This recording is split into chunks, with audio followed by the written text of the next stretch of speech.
প্রত্যেক বছর শীতকালেই ভাবে কি ছাদে একটা পিকনিক করব, আর কিন্তু কোনো বছরেই সেটা করা হয় না। আর এই বছর তো আমি আমার ছাদটাকে ভীষণ সুন্দর করে সাজিয়েছি ফুল গাছ লাগিয়ে। তো ভাবলাম চলো ছাদে গিয়ে কিছু রান্না করে খাওয়া যাক। তো ছাদে আমরা বানিয়েছিলাম বিরিয়ানি, আর বিরিয়ানি বানানোর জন্য তোমরা দেখলেই সব কিছু নিচ থেকে প্রায় রেডি করে নিয়ে গেছিলাম, আর চালটাও ভিজিয়ে দিয়েছিলাম, আর আলুটা কাটা হয়নি বলে আলুটা কেটে নিচ্ছিলাম।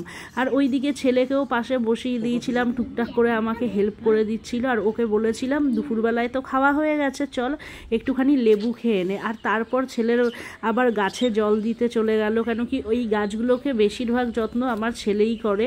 তো বললো মা আমি একটু গাছে জল দিয়ে দিই। তো আমি বললাম চলো গাছে জল দিয়ে দাও। তো আর ফুলগুলোকে তো তোমরা দেখলেই কত সুন্দর ফুল ফুটেছে বাগানে। আর এখানে দেখো আলুটা সেদ্ধ করে নেওয়ার জন্য কুকারের মধ্যে আলু দিয়ে দিয়েছি, আর আলুর মধ্যে দিয়ে দিয়েছি নুন, আর দিয়ে দিয়েছি একটুখানি কালার, মানে যেটা বিরিয়ানি খাওয়ার জন্য আমরা যেই কালারটা ইউজ করি। আর আমি কিন্তু কালার বিরিয়ানিতে একদমই বেশি ইউজ করি না, তো এইবার তাও একটুখানি করেছি। আর তার সাথে দিয়ে দিয়েছি কয়েকটা ডিম। চিকেন বিরিয়ানিতে কিন্তু একটু ডিম না হলে ভালো লাগে না, মাটন বিরিয়ানিতে কিছুই লাগে না, কিন্তু চিকেন বিরিয়ানিতে একটু ডিম ভালো লাগে। তো ডিম আলু সব কিছু দিয়ে কুকারের মধ্যে বসিয়ে দিয়েছি। আর ছেলে দেখো এখানে গাছে জল দিয়েই যাচ্ছে, মানে ওর সারাদিন যাই কিছু করুক না করুক গাছে কিন্তু জল দিতে একদমই মানে ভোলে না। আর দেখেছো কত কত করে জল দিচ্ছে, মানে বলে বোঝানো যায় না। আর এই কালারের ফুলটা দেখেছো কত সুন্দর ফুলটা, এই ফুলটা তো সব থেকে আমার ফেভারিট। আর পাশের ফুলটা দেখেছো। আর এই ফুল গাছগুলোর তোমরা কে কী নামে জানো অবশ্যই আমার কমেন্ট বক্সে কমেন্ট করে জানিও। আর এখানে আমি কিছু খবরের কাগজ বিছিয়ে নিয়েছিলাম, আর সাথে ছিল চিকেনটাও কিন্তু ভালো করে ম্যারিনেট করা ছিল। আর তোমরা যে এখানে দেখছো, হ্যাঁ এখানে আমি কিছুটা নিমকি ভেজেছিলাম, আমার ছেলে ভালো খায় সেই জন্য, সেই ভিডিওটা তোমাদের সাথে পরে শেয়ার করব। আর আলু ডিম সব কিছু সেদ্ধ হয়ে যাওয়ার পর কড়াইয়ের মধ্যে দেখো কড়াই চাপিয়ে দিয়েছি গ্যাসের মধ্যে। আর তারপর তেল গরম করে দিয়ে দিয়েছি বেরেস্তার জন্য পেঁয়াজ। বেরেস্তাটা কিন্তু প্রথমে ভেজে তুলে নিয়েছি।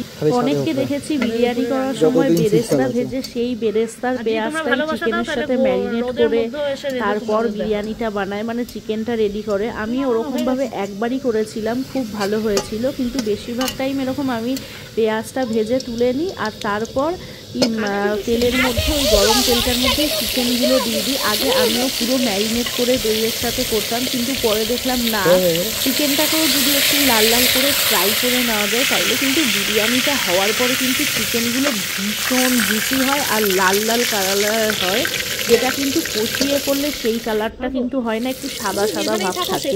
আর তারপর কিন্তু এই যে দেখছো তো ডিম আর আলুগুলো, ও গরম গরম ডিম আর আলুগুলো এত যে সুন্দর লাগছিল, কালারফুল লাগছিল একদম, সেগুলোকেও কিন্তু ভালো করে লাল লাল করে ভেজে নিয়েছি। আর সব কিছু ভাজাভুজি করে তারপর কিন্তু তুলে নিয়েছি। আর তারপর কড়াইয়ের মধ্যে দিয়ে দিয়েছি চিকেন রেডি করার জন্য বাকি পেঁয়াজটা কিন্তু কড়াইয়ে দেওয়ার পর কিন্তু বেশ ভালো করে, আবার পেঁয়াজ বেরেস্তা করলে হবে না, হালকা লাল করে ভেজে নিতে হবে।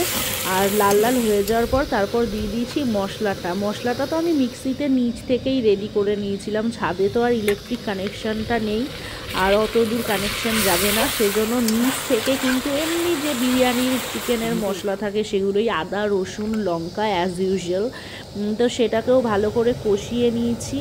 আর এখানে আমি সব সেপারেট করে নিচ্ছিলাম ভাজাভুজিগুলো। আর তারপর মশলাটা যেই কষানো হয়ে গেছে, মানে কাঁচা ভাবটা চলে গেছে গন্ধটা, তারপর কিন্তু দিয়ে দিয়েছি ভেজে রাখা চিকেনগুলো। আর চিকেনগুলো দেওয়ার পরে আবার কিছুক্ষণ নাড়াচাড়া করে, চিকেনে তো আগে নুন দিয়ে মাখানোই ছিল যখন ম্যারিনেট করা ছিল, তারপর দিয়ে দিয়েছি চিকেনের মধ্যে আবার অল্প পরিমাণ নুন দেওয়ার পর কিন্তু আবার ভালো করে নাড়াচাড়া করে নিচ্ছি। আর তোমরা এখানে খেয়াল করবে আমি কিন্তু চিকেন রান্না করার সময় হলুদ দিই না, বিরিয়ানি করার সময় আমি একদমই হলুদটা ইউজ করি না, কেন কি কালারে হলুদ ভাবটা চলেই আসে যেটুকু দরকার, আর বাকিটা পুরো হোয়াইট কালারই রাখি। আমাদের বাড়িতে বিরিয়ানি রান্না হলে না শুধু কালারফুল ভাত হলে হবে না, তার সাথে আবার সাদা রাইসটাও সবাই চেয়ে খায়, মানে সাদা রাইস থাকতে হবে। তো তারপর কিন্তু পরিমাণ মতো টক দই দিয়ে দিয়েছি, টক দইটা আর আলাদা করে ফেটিয়ে নিয়ে ওর মধ্যেই দিয়ে দিয়েছি, বুঝতেই পারছো পিকনিক তো তাই একটু চটজলদি প্রসেসেই দেখিয়েছি।